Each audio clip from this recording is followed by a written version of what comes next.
한미 정상회담 망해라 망해라 했던 사람 중에 대표는 바로 전광훈입니다.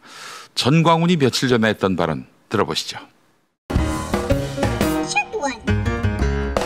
이재명에 대해서 지금 트럼프 대통령이 인정을 안 하고 있습니다. 이번에 25일 날 회담이 잡혔는데 아마 뒤지도록 혼날 것입니다. 첫 번째 뭐냐? 너 왜 부정선거했어? 너 부정선거로 된 가짜 대통령이지? 그 다음에 윤석열에 대해서 왜 그렇게 해?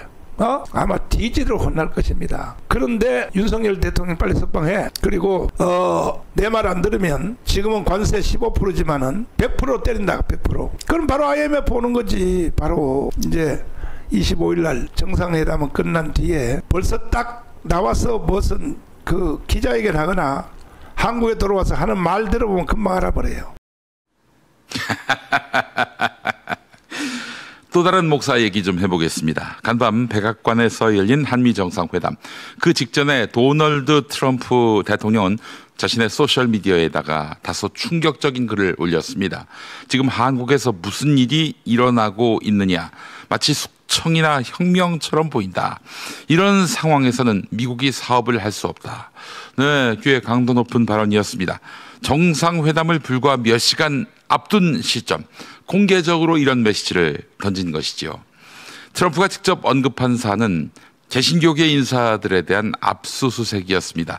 임성근 전 해병 1사단장 구명 로비 의혹을 수사하고 있는 이명현 특검이 김장환, 이영훈 등 보수 개신교 지도자들에 대한 강제 수사를 벌인 것인데요. 압수수색을 했지요. 트럼프는 이걸 매우 나쁜 일이라고 표현했습니다.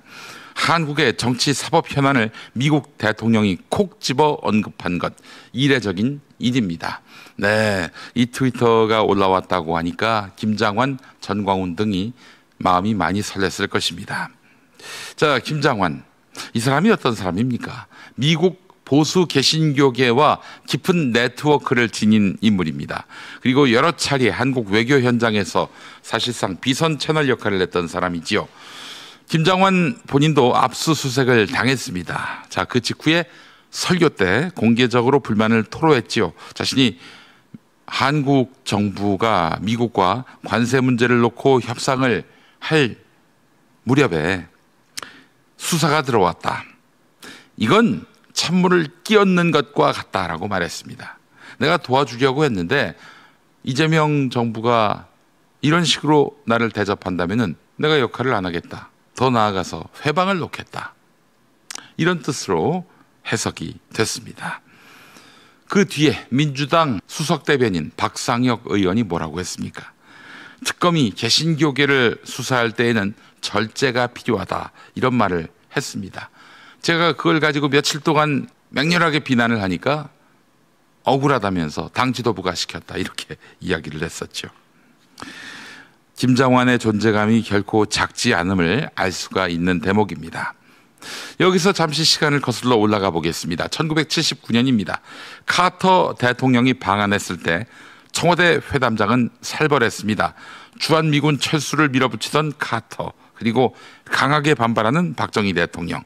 이 위기의 상황에서 주한미군 철수 이야기가 나왔는데 이걸 막아낸 인물이 김장환 목사라고 중앙일보는 전한 바 있습니다. 카터에게 주한미군 철수는 한국 개신교인들의 생존을 위협한다 이렇게 설득했고 카터가 이를 진지하게 수용했다라는 일화가 있었습니다. 카터는 주지사 시절에 김장환 목사하고 친구 관계를 맺었습니다. 자, 그 이후 김장환은 민간 외교관으로 불릴 만큼 미국 정가와 한국 정부 사이를 오가면서 큰 영향력을 행사해 왔습니다. 노무현, 이명박 정부 시절에도 미국 보수 진영을 움직이는 데 기여했다는 평가가 나오고 있는데 심지어 2016년 문재인 대통령이 될 무렵이었죠. 트럼프 당선인과 문재인 당시 야당 지도자 사이의 첫 전화 통화를 연결해 준 사람도 김장환이었습니다. 분명 김장환은 한국 개신교계와 외교 무대에 굵직한 존재감을 갖고 있는 인물입니다. 동시에 정치 목사라는 비판도 피하지 못했습니다. 이런 얘기도 있었어요. 김장환이 미국의 어떤 연락책 역할을 하고 있는 것 아니냐 하는 그런 의문이지요. 뭐 그 의문이 사실로 드러난 바는 없습니다. 그러나 여러 가지 썰들이 난무했었지요. 교회 강단에서 정치 발언을 하는 것이야 그럴 수 있습니다. 대선 때 특정 후보를 밀어주는 그런 발언도 했었고요. 특정 권력과 지나치게 가까이 지낸다는 점은 김장완에게 많은 안티팬을 만들게 된 요인이었습니다. 자, 이번 트럼프의 발언 역시 그 연장선에서 읽어야 할 줄 압니다. 교회 압수수색을 한국 정치의 혼란, 심지어 숙청이나 혁명으로 비유한 것은 단순히 트럼프 개인의 시각이 아니라 김장완을 비롯한 미국 내 보수 개신교 네트워크의 시선이 투영된 것일 수도 있다, 이런 얘기입니다. 다행히 이재명 대통령은 침착하게 대응했습니다. 특검은 국회에서 임명한 독립적 기구다, 내가 통제할 수 있는 기구가 아니다, 이런 점을 분명히 했습니다. 그리고 이번 수사가 미군을 겨냥한 것이 아니라 한국군의 통제 체계를 확인하는 과정임을 설명했습니다. 미군 내에 한국군 시스템이 있는데 그걸 점검했던 것이다 라고 이야기를 했습니다.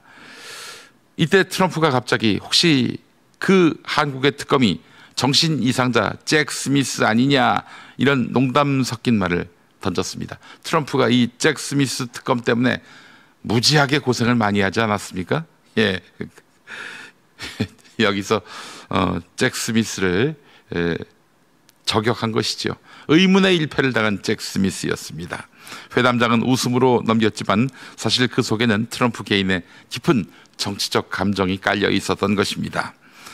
여기서 우리는 중요한 질문을 던져야 합니다. 왜 한 나라의 대통령이, 왜 미국 대통령이 한국의 특정 목사에 대한 수사를 문제 삼은 것일까? 또 왜 우리는 김장완이라는 인물이 한미 관계에 이토록 깊숙이 개입하도록 그동안 지켜만 봐온 것일까? 김장완은 늘 말합니다. 자신이 쌓아온 인맥은 10년, 20년, 30년 뒤에도 힘을 발휘한다고. 실제로 미군 군목들과의 친분, 미국 보수 정치인들과의 연대, 이런 네트워크가 지금도 살아 움직입니다. 하지만 그 영향력이 언제나 한국 전체의 이익과 일치하는 것은 아니지요. 때로는 미국과 특정 집단의 이익을 우선시하는 방향으로 발휘되기도 합니다. 우리는 종종 사대주의라는 단어를 씁니다. 강대국에 기대어 자신을 지탱하려는 태도를 말하는 것인데, 한국 보수 개신교계의 일부 흐름은 이런 사대주의와 맞닿아 있습니다. 미국의 힘을 등에 업고 국내 정치적 입지를 강화하는 방식, 그것이 반복돼 온 것입니다. 김장완이 그 구조의 상징이라 하겠습니다. 민간 네트워크라는 이름으로, 때로는 비선 채널이란 이름으로 국가의 공식 외교나 정책을 압도하는 사례들이 반복되어 왔는데, 그때마다 우리는 불편해하면서 뚜렷한 대안을 내놓지 않고 있습니다. 이제는 달라져야 합니다. 한국의 외교는 국민이 선출한 대통령과 정부가 책임져야 하는 것입니다. 특정 종교나 특정 인맥의 힘에 기대는 외교는 더 이상 용납돼서는 안 되는 것입니다. 그것은 민주주의를 훼손하고 국가 주권을 훼손하는 길 아니겠습니까? 한미동맹은 중요합니다. 하지만 그 동맹이 특정 개인의 인맥에 의해 좌우되는 순간 우리는 위험한 길로 들어서게 될 것입니다. 진정한 동맹은 상호 존중과 주권의 평등 위에서만 굳건히 설 수 있습니다.